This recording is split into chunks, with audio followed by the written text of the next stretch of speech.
Now, I know that this is primarily a theme parks channel, but the channel is called Parks and Popcorn. I left the popcorn part in to talk about TV shows and films on occasion, and I really couldn't pass up today's subject. Don't worry, next week we will do the Disneyland ranking that I told you we would do, but for now, let's dive into Andor. I have loved Star Wars projects since I was very, very young, and I grew up with the original trilogy and the prequels. I enjoyed these films a lot, and then the sequels came out, and I enjoyed them up until like The Last Jedi. And then I started to not really care for that many new Star Wars projects. But I did still hold on and have hope and continue to view. And I've continued to watch Star Wars to this day. And in 2022, Andor was released. I didn't watch the show until this year, just a week before season 2 came out. And I have to say, it's greatness. Like, really, really good. The show ended, and honestly, Tony Gilroy, you created one of the greatest things Star Wars has ever seen, and one of the greatest Star Wars trilogies with Andor seasons 1 and 2 and Rogue One. Now, I know Tony Gilroy did not have a huge stake in Rogue One, but he did help with the reshoots and co-writing the script, and there are rumors that he did help the back half of that film, the third act. He was the creator behind all of Andor and did an incredible job. Today we are going to review each and every arc of Andor. There are 8 of these arcs, and I'm going to go through these, and I'm going to talk about why I love the arc, and really just why I love Andor in general. And spoiler warning for literally the entire show. Also, if you go down into the description, there should be timestamps if there's not chapters on this video. In Andor Season 1, we start off with the Ferrix Arc. This arc is, for some people, the weakest and the worst of the entire show because it is a very slow burn, as it sets up who Andor is, who Bix is, who Cyril is, and has us meet Luthen. Now, this arc is about Andor and where he comes from. We see our base planet of Season 1 being Ferrix. The whole series is set in motion as Andor is in search of his sister at this like sort of brothel, but he ventures off to Mornala 1 and where this brothel is, and ends up killing 2 Imperials that gave him a hard time. Now, I'm not going to walk through every single story beat of every single arc because I think that wouldn't really be that productive. But I will give you some context for each and every single arc of where we begin, and then highlight what I did like or didn't like. And as for the Ferrix Arc, I'm actually a big fan of it. Sure, it might be slow, but it is building the base of the entire show itself. And honestly, I had no problem with the first 3 episodes. Andor and Bix are intriguing characters throughout the show, and they start off quite strong. Luthen is very complex and comes in at the end of the arc, but is very interesting to see. Anytime Andor had shown us the Empire in this show, it was really haunting and compelling. The Empire doesn't exactly seem to be scary until you watch this show, because the Empire isn't cartoonishly stupid with a sinister group of like top advisors being Tarkin, Vader, and Palpatine. Instead, Andor actually has you see stormtroopers and other Imperials as actual threats and terrifying fascists that you would see in a legitimate totalitarian regime. Now, Andor establishes itself as a very grounded and realistic show in some regards through this arc, which I really do appreciate, and you get to see throughout all of the episodes. Learning that Andor does have a sister was interesting, and seeing his childhood upbringing was also quite interesting. The arc concludes in a big way with Andor himself running from the Empire, as they have been tasked to hunt him down since they had to investigate the murder of these 2 Imperials. And that is, in the beginning of episode 1 that happens. But this arc sets up why both Cyril and Dedra will be relentlessly trying to find Luthen, and more specifically Andor, and trying to kill them. Because since Cyril let Andor get away in this first arc by not successfully capturing him, he is punished, which is very interesting. So this does a lot of groundwork for the first season and really for the show overall. And some things in season 2 do point back to these first 3 episodes. I'll give the arc a solid 7 out of 10. There's a lot that I didn't mention, like the whole relationship that Bix has with this one guy, and it becomes very complicated and actually an important device. Andor's relationship with his mother and all these flashback sequences, they're great. The arc is strong, but it's not nearly as strong as some of the other arcs in my eyes. Now, I'm personally not a big defender or fan of this arc. This arc is very scattered in my eyes because it has a lot going on at once. In many ways, I see this arc the way that Star Wars fans see the first arc. The Aldhani arc has an astonishing ending episode, which is episode 6, which I do love a lot. But episodes 4 and 5, in my eyes, were not that great, and they're kind of a sluggish run to get through. I think that the fact that this arc had to establish the ISB, introduce a lot more pivotal characters, and progress so many storylines at once made this arc feel very overstimulating at times, or disjointed, or maybe not overstimulating is the right word, because I thought it was like slow and boring, but it just felt like so much was happening at once, and like I had to keep track of so much stuff, and I was just like, I don't even know where we are anymore. I think my main problem is the arc is supposed to be about a heist, but it moves very slowly toward this actual heist. We have to build this team. There's important plot points that don't even have to deal with the heist, but it's all about a heist. And so it felt very sluggish how the show was moving. The writing is on point here. The heist is great. The special effects are great in that final episode. And, like the lighting and everything is amazing. If you've seen the final episode and you're seeing your screen, you should be seeing hopefully some of that. There's just a lot of slow processes of building this team, building the training, seeing how they react to Andor himself, because Luthen basically drops Andor off and is like, hey, help these people, and it's just very slow. You also do have Cyril's mother, who is one of the more annoying characters in the entire show, and a very odd character. Cyril is kind of odd. I didn't actually really enjoy him as a character until season 2, and I really enjoyed him as a character, but he's an odd fellow, and you get to get a lot of time with him. Now, I will say the show and this arc does start to show the sort of stale and like lifelessness of these Imperial officers and such. And it kind of feels like a monotonous show at times and stale with how the Empire acts, because they are very cold and jaded people. Uh, but that being said, I do think it acts like as a little bit of a disadvantage here trying to portray that. Maybe it's just because I'm not a huge fan of this specific arc that it feels just like so dry and slow, and it also feels like a proper plot device that they can use in the sort of architecture that the Imperials surround themselves in, and the places that the Imperials are in. But I'll give this arc a solid 6 out of 10. The final episode of the arc is nearly perfect, and the gripes I have with the first 2 episodes are understandable of like why narratively this all has to happen. It just feels very annoying and kind of boring and how slowly things are moving.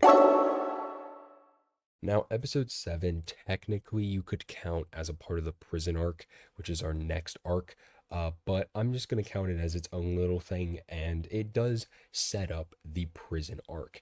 Now, this is a very noteworthy episode of being one of these episodes that I think a lot of the fans of Star Wars that were on the fence about this show really started to dig in with this episode, because episode 7 feels like all the groundwork has been laid. We know where this show is going to go, or we kind of get an idea of where it's going to go, and people got really invested. And this is actually very interesting because we get to see Cyril have a new job. Andor is arrested at the very end, which of course has him go to prison. The ISB holds a meeting, which I haven't mentioned, but the ISB is the Imperial Security Bureau. They hold a meeting to see how they can crush the rebellion. And we see Mon Mothma and Luthen converse as to how they will keep this rebellion alive and how they will progress what will become the rebellion, and eventually what we get to see in A New Hope and Rogue One, and more so in season 2. So it's cool seeing the writing, the acting, the cinematography, and the little pieces of the puzzles being put together. The seeds are being sown, and it's about to keep on getting better and better. But our next arc is arguably the greatest arc of season 1.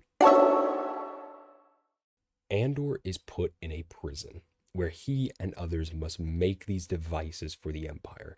We don't learn about these devices until the very end credit scene. In fact, they do a post-credit scene in Star Wars that many people didn't even know about until they finished the season 1 finale, where you learn that Andor and these men had to build parts of the Death Star.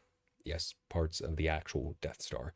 They were building the evil Death Star, but nobody knew that at first, because the Death Star becomes actually quite a big problem in season 2, as you'll see. But anyways, this prison arc is great. The prison itself is terrifying and really shows the horrifying nature of the Empire and the lengths they will go to punish people. This is the arc with Kino Loy, played by the brilliant Andy Serkis, who voiced Snoke in the sequel trilogy and played Gollum in Lord of the Rings, as well as like many other projects. The arc is really intense, like very, very intense, and makes this arc incredible. Kino Loy makes it basically perfect because he is just written so well. He's captivating. He's a lost cause in many ways. He's a prisoner who is this like sort of big boss guy. He kind of takes the role of the imperial people that have mistreated him on the floor to keep people like Andor in line. And he's basically just gone insane. He thinks that there is no escape. Like, he probably has tried this before. Maybe he's thought up a bunch of solutions, but he does not believe there's any escape. And then an incident occurs. He slowly starts to allow the thought of rebellion occur as Andor pushes him. And then the episode 10 happens, and all the prisoners take over the prison. They all can escape. They don't all escape, but a lot of them can. But really, everybody had the opportunity. But some of them get hunted down by the Empire. But, you know, the final episode is really, really moving. Kino's speech is absolutely incredible. It is phenomenal. His character arc in these 3 episodes alone, incredible. This arc is a 10 out of 10 and is my favorite of season 1. No debate. Now, for many people, Bix might not be the character that they most identify with or are even interested in when the show itself starts. Sure, she has been through a good bit of stuff, but by the end of the arc and the season 1, she is really compelling. Bix is captured and tortured on Ferrix by an Imperial doctor. Now, I think we all know that George modeled the Empire after the Nazis, which comes as really no surprise because if you're familiar with Indiana Jones and how the Nazis are the main villains, they're the main villains there, and the Empire is very much like the Nazis. George has actually acknowledged this many, many times that his inspiration for the bad guys being the Empire was the Nazis. He tried to create a very realistic totalitarian regime in a like space fantasy series, and he did a really good job, and shows like Andor go to lengths to really illustrate this. Andor makes the Empire feel like the Nazis in the 1930s and 1940s with how the Empire is portrayed. And I'm not exaggerating this. Like, I think it was intentional, and if you read some interviews with Tony Gilroy, it seems like he was greatly inspired by his research done on very fascist leaders and, small groups of people rising up against the fascists. And that's the story of Star Wars. That's actually what George acknowledged it as. And in many ways, Tony Gilroy's research takes that to a very dark level in Andor, trying to show you how the Empire is not cartoonishly evil. They're very evil and very real, and like people we could see today and countries we could see today.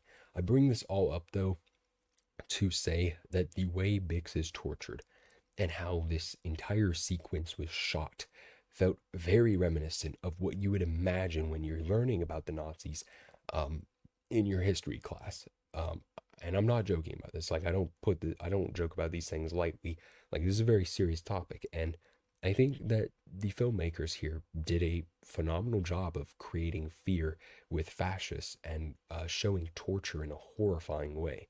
Bix is tortured with this device that plays these like noises in an extremely high pitch, and it induces a lot of trauma and fear into her. Bix becomes lifeless. She literally looks like a zombie in these episodes, and Andor does end up saving her, but when Andor sees her, she looks dead. Like she looks just dead in the eyes. The revolution on Ferrix was a very moving and powerful scene that makes this show so amazing. Something that Andor gets to do a lot, time and time again, is show the threat of the Empire being so intense and overpowering and overbearing and terrifying to the point that seeing the rebellion rise up and revolt is inspiring. It'll have you like jumping up and down with joy, or even just little small victories feel like a huge victory in the show. Andor creates real stakes with real consequences, which makes the victories big or small all the more important. This small arc is solid. It's a 9 out of 10. A very intense 2 episodes that concludes a solid season of television and a solid Star Wars series.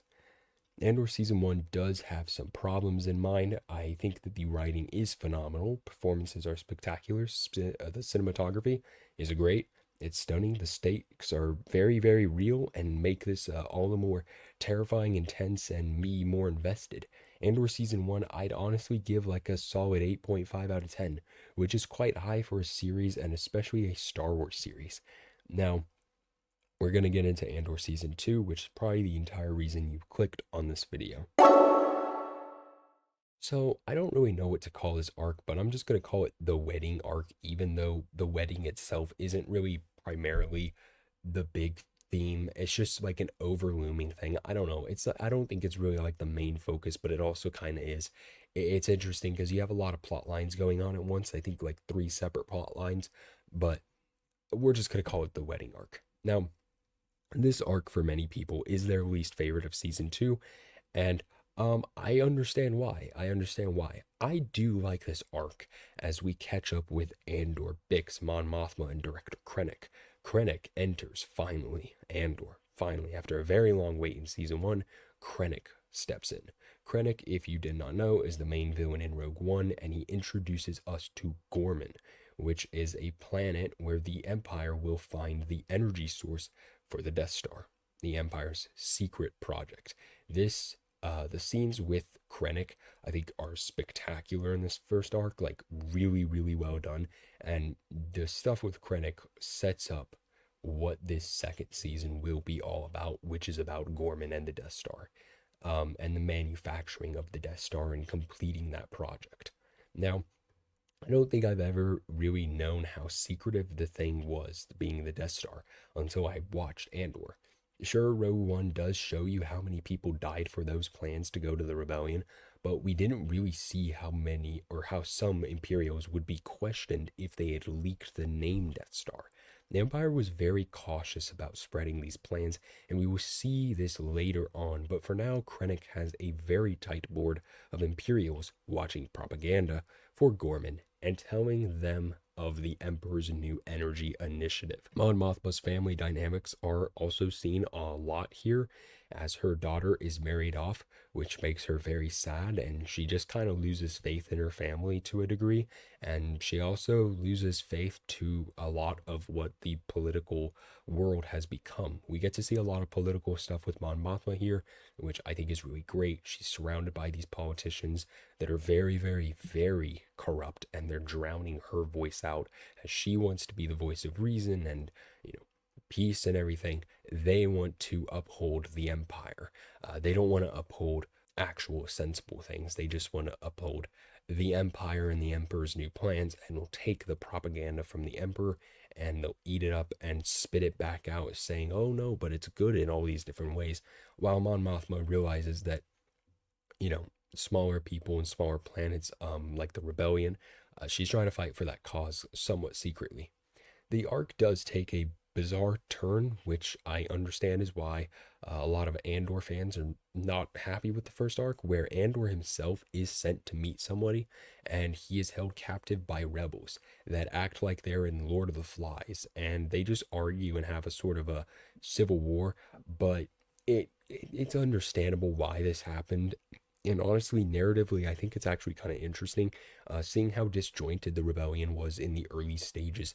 It was very, very disjointed, and there wasn't a whole lot of order until really Yavin, it seems like. But Andor ends up escaping that planet. And this is the part where I'm going to say trigger warning for certain types of assault, um, sexual assault. This arc ends in a heavy way, as Bix is almost sexually assaulted. And this is what a lot of the Star Wars fans turned off, or certain Star Wars fans turned off the show and didn't want to proceed anymore. Now, we see this actually alluded to as a fear of hers in nightmares, that doctor guy from the first season that induced that trauma in her will come and torture her or assault her again in a sexualized manner. They allude to this in very like dark and short little scenes, and it builds up to episode 3 where a man tries to force himself onto her. And it felt like a scene out of Kill Bill, meaning that Tarantino would have made this sort of thing, and he actually has made this sort of thing, but it ends in a more brutal and twisted fashion, with thankfully some justice of the woman in Kill Bill, brutalizing the man, but in Kill Bill, the girl is actually assaulted. And here in Andor, Bix fights back, and the man does not go nearly as far as Kill Bill, thankfully.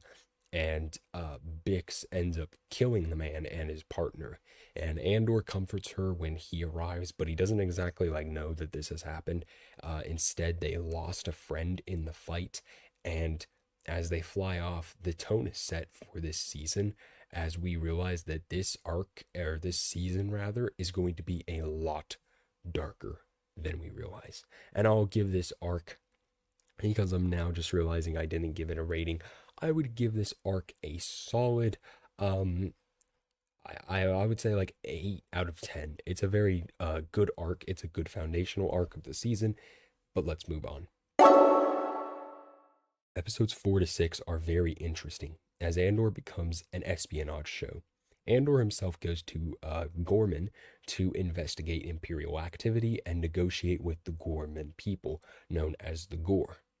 We also see Luthen push boundaries with Andor in this arc, which is vital actually to later on. Now, Bix actually struggles with her trauma, sleep, and uses drugs that are supposed to help her with her sleep. Now, this is a really interesting thing that when I was watching it, I was like, wow, this is actually really mature, and I never thought that Star Wars would even touch on this. But then again, she was just sexually assaulted, and it's understandable why Bix is using these pills to go to bed and get past her trauma. But they touch on it in a very interesting way that I didn't really think that Star Wars would ever do here, and I thought it was really well done. But when we get to Ghorman, we do meet their people, and we see Cyril, of all people, have to go in as a spy, sort of as a spy. He's an employee, but the Ghorman people think that they're getting to Cyril's head and turning him into a good guy. And honestly, for a long time in this season, it does seem like he will turn away from Dedra and the ISB to help the Ghor, as they want to see peace and not have their memorials disgraced. And if you do not know, in the town square, a memorial was built to commemorate the lives lost when Grand Moff Tarkin landed his ship onto the people of Ghorman in their town square. Very reminiscent of some certain historical events, but he killed hundreds, if not thousands, that day. But now the Empire is building something around the area that is disgracing the monument and kind of like blocking the monument. And they are setting mining operations up, but they won't tell the people or very many Imperials, because some Imperials might become sympathetic toward the Ghor. Now, the season does show the Empire more than ever being secretive with their own people in fears of spies. I just touched on that a little bit. To a degree, they are paranoid, and honestly, rightfully so. In Rebels, we do see Agent Kallus go from an Imperial to a friend of Zeb and a rebel. We do see Boba Fett go from a bounty hunter who has worked for the Empire, specifically Darth Vader, become a rebellion ally through, Mandalorian and Book of Boba Fett. So honestly, it is understandable why the Empire is cautious about who knows about the Death Star, but especially in the Andor show, something that I did forget to mention in season 1 is we have a high-ranking Imperial in the ISB known as Loni, Aldhani, who communicates with Luthen about what the Empire's doing. Of course, we do have this sort of heist sequence that is actually very heartbreaking, as the death of Cinta is tragic here. Cinta dies here, and it took me a long time to realize this, but Cinta and Vel were lovers in the first season and in this season. And it took me until this arc to figure that out, which is very interesting. Now, I forgot to touch on the actual team members, but Vel is the cousin of Mon Mothma, and she was a team member in that one arc that I said I didn't really care about, the Raid arc. But she's become a big part of the show overall, especially in season 2, even in season 1 after that arc, but in season 2, a bigger role. Cinta, her lover, she dies because the Ghor are incompetent, and one shoots her because of some sort of an altercation, and Cyril ends up spying on this entire operation, and he can kind of hand off some information to the ISB, saying that these people are savages, even though he still seems on the edge about does he want to be in ISB or not. On top of all this, we have Saw Gerrera going mad. I mean, literally mad, insane. He is taking these chemicals that are like our equivalent of nitrous oxide, and he's poisoning himself. He's gone insane because of his past and this. Saw's moments in Andor are amazing and really show the madman he has become. And it explains so much in Rogue One and why he kind of embraces death, because he's kind of lost all sanity. And you know, in Rogue One, the first time that I watched it, and before I saw this stuff, I thought that, oh yeah, he's just like a crazy war general.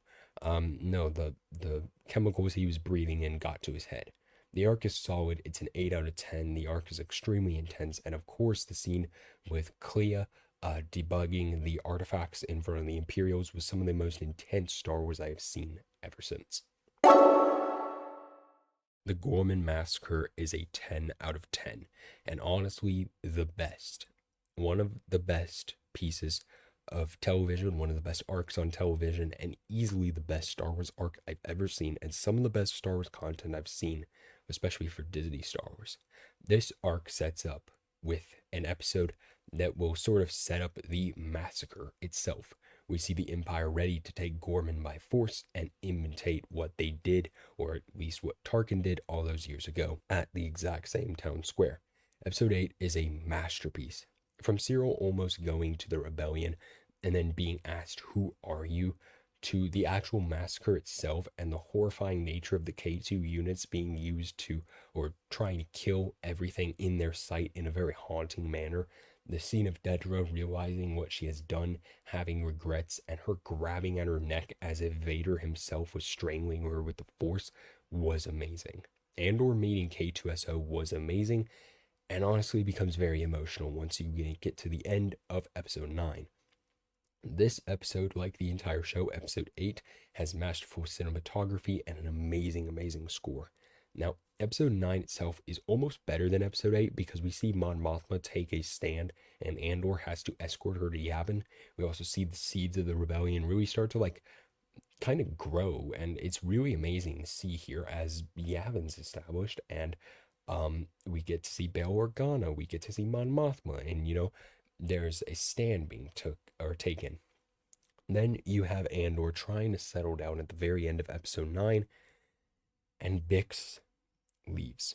Bix leaves, but Andor wanted to settle down with her. Bix leaves him so he can finish what he has started and not abandon his cause for her.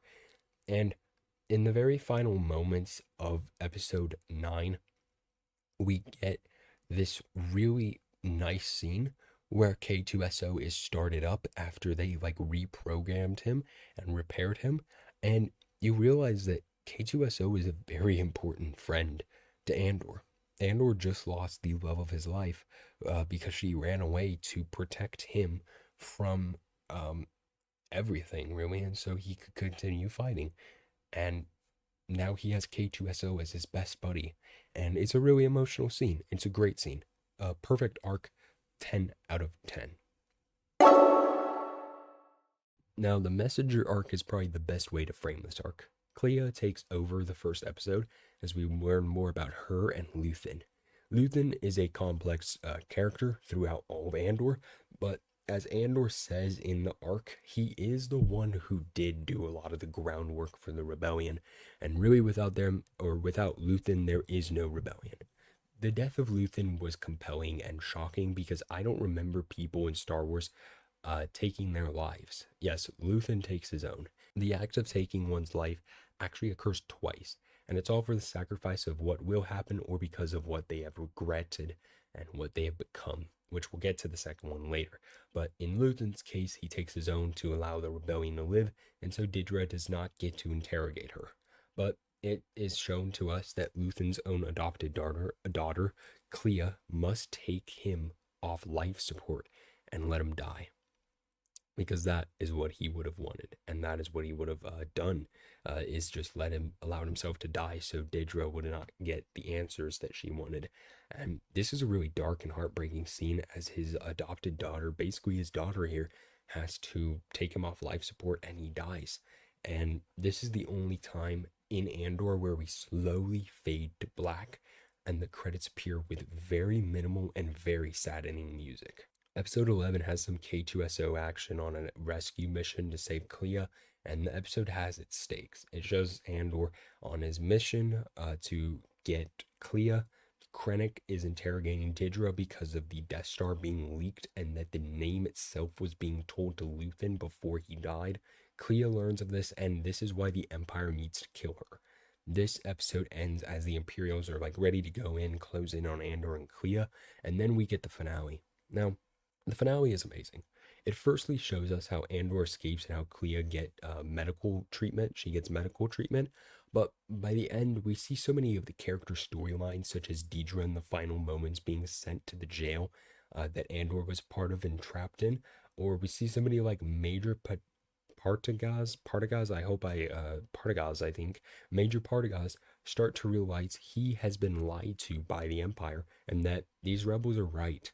An actual voice recording thing that he listened to, this little rebel message, really gets to his head, and he starts to really think about what he's done, and he regrets all of this sort of stuff that he's done in the ISB and let happen. And so he takes his own life because he did not want to be tortured by the Empire. The scene is really, really powerful as we see how no one in the Empire is safe. Everybody is disposable. Andor illustrates this time and time again, but in the end of the show, we see this play out more than ever because, Krennic needs to not disappoint the Emperor and Vader, or else he will die. And so the people beneath Krennic cannot disappoint Krennic, and Krennic will replace them. We see this in season 1 and 2 with different Imperials in charge, and it's you will be replaced if you're not good enough, and a lot of not minimal, but smaller scale interactions of small Imperials being I have authority over you to one another. It's very interesting. Now, this episode does show us how Clea recovered, and actually she wants to wander off and just die in the forest because she understands no one here on Yavin will care for her since they hate Luthen. But Andor tries to advocate for people like Clea and Luthen, which shows some of the rebellion's politics. The rebellion itself is very weary in times of the Empire, and especially the earlier stages of the rebellion, because of all the traitors and evil acts of the Empire. They are very cautious, and they don't exactly have trust in each other. But this is shown here where Bail is trying to say Luthen was a bad guy. We have intel of this, and Andor is trying to advocate for Luthen being good, and that Luthen himself built the rebellion, basically with Andor, Mothma, Clea, and everybody else. Now, the show ends with Andor himself walking off to go to Jeddah, and of course this is where we will meet him in Rogue One, and it made me really sad to see this masterpiece of a show end, especially since we know where Andor's fate lies along with K2SO. Nothing was more devastating than seeing Bix and her, or nothing was more devastating than seeing Bix with her and Andor's son. Yes, Andor had a son in the very final shots, looking out at the sun, just like how Andor and Jyn do as they die on Scarif. But Bix is left to raise her son alone, and Andor never knew that he had a son. The arc itself really does demonstrate some of the regrets of the Imperials, along with the rebels realizing that they must push on and that there is no turning back, really, for both sides at this point. Mon Mothma gets to look around seeing what she helped build, and after Andor, I really appreciated Mon Mothma. Whenever I rewatch A New Hope or even Rogue One, I think I'm really going to appreciate her because of everything that Andor has shown us of her doing. And I thought I appreciated her just after watching Rebels. This show gives her a lot more depth. This arc is a solid 8 out of 10. Andor was mature, deep, dark, heartwarming, empowering, and emotional. This is the greatest Star Wars show and has helped to build the better Disney trilogy, being Andor Season 1, Andor Season 2, and Rogue One. I think aside from the cinematography, writing, and acting, I really loved Andor so much because I had a special experience with watching Rogue One. I actually got to view it at the El Capitan Theater in Los Angeles, and it was a masterpiece. And I really loved this movie so much. I loved Rogue One. I thought it was great. I thought it was the best Star Wars movie from Disney, and I still maintain that position. It was just such a great movie. It was like nothing I had seen before, where the good guys lose in the end. Like, they lose. Darth Vader and the Imperials win, but then they do give you that lead off into A New Hope, which is your only hope. But all these people that you care about, they die. And it's sad and it's like unexpected. Like, you go into the movie thinking, oh, it's Star Wars, they'll make a way for them to survive. And then you're like, wait, we didn't see any of these guys in the, original trilogy, and I guess they're going to have to kill them. And it was just shocking. Now, I would say Andor Season 1, I would rate a solid 8 out of 10. Andor Season 2, I would rate a 9 out of 10. Rogue One, I would give a 9.5 out of 10. So, really high ratings for the Andor trilogy. And I think Andor is a character through this show. I always liked him in Rogue One, but through this show, he's been given a lot more depth, and I really, really appreciate him in this. Now, if you've never watched Andor, I encourage you to do so, and let me know what you think of Andor in the comments. Other than that, tune in next Sunday for a Disneyland ride ranking, and the Sunday after that for a Disney's California Adventure ride ranking. With that being said, peace out, everybody. See ya in the next.